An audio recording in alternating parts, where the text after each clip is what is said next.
पौराणिक कथा के अनुसार गौतमी गंगा के उत्तरी तट पर अनुहाद नामक एक बलवान कपोत कबूतर रहता था। वह मृत्यु का पौत्र था।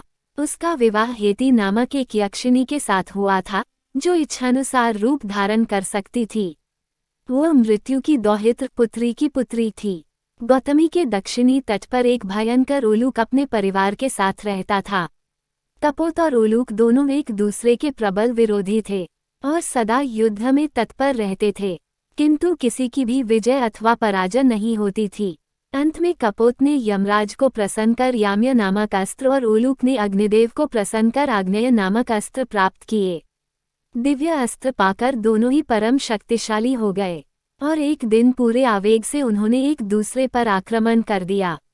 देखते ही देखते वहां भयंकर युद्ध छिड़ गया।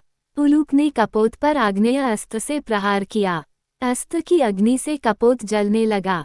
तब उसने उल्लूक पर यमपाश फेंका। यमपाश में फंसते ही उल्लूक के भी प्राण निकलने लगे। हेती ने जब अपने पति को आग्नेयास्त्र से जलते देखा तो वह भगवान अग्निदेव की शरण में गई। अग्निदेव बोले, देवी, मेरा यह अस्त्र अमोघ है, अतः यदि तुम अपने पति के प्राण बचाना चाहती हो तो जिस लक्ष्य को इससे भेदा जा सके उसके विषय में बताओ। हेती बोली, प्रभु, पत्नी के लिए पति से बढ़कर अन्य कोई प्रिय नहीं होता, इसलिए अपने पति के प्राण बचाने के लिए मैं स्वयं को प्रस्तुत करती हूँ। उसका प्रेम और निष्ठा देखकर अग्निदेव ने प्रसन्न होकर उसे और उसके पति को अभय प्रदान कर दिया। इधर उल्लूकी अपने पति को बचाने के लिए यमराज की शरण में गई और उनके यमपाश के लिए स्वयं को प्रस्तुत किया।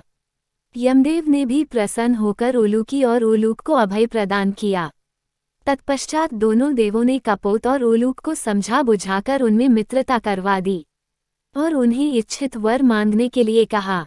वे बोले, भगवन, हम पाप योनि के पक्षी सदा वैरभाव में ही संलग्न रहे, फिर भी आप प्रसन्न होकर हमें वर देना चाहते हैं, इसलिए हम अपने लिए नहीं बल्कि जगत कल्याण के लिए कुछ याचना करना चाहते हैं। प्रभु, गौतमी के तट पर हमारे जो आश्रय स्थल हैं वे तीर्थ रूप में परिणत हो जाएं। वहां स्नान, दान, जप, हवन और पितरों का पूजन आदि करने से पापी मनुष्यों के समस्त पाप नष्ट हो जाएं और वे पुण्यवान होकर मोक्ष के अधिकारी बने। तथास्तु कहकर देवों ने उनकी इच्छाएं पूर्ण कर दी। तभी से गौतमी गंगा का उत्तरी तट कपोत तीर्थ और यम तीर्थ, जबकि दक्षिण तट उल्लूक तीर्थ और अग्नि तीर्थ के नाम से प्रसिद्ध हुआ। यम तीर्थ पर स्नान और दान से मनुष्य पापरहित हो जाता है, जबकि अग्नि तीर्थ पर स्नान और दान करने से मनुष्य को अग्निष्टोम नामक यज्ञ का फल प्राप्त होता है। धन्यवाद दोस्तों। यदि आपको यह वीडियो पसंद आया हो तो इसे अपने मित्रों के साथ शेयर करें और हमारे चैनल को सब्सक्राइब करें।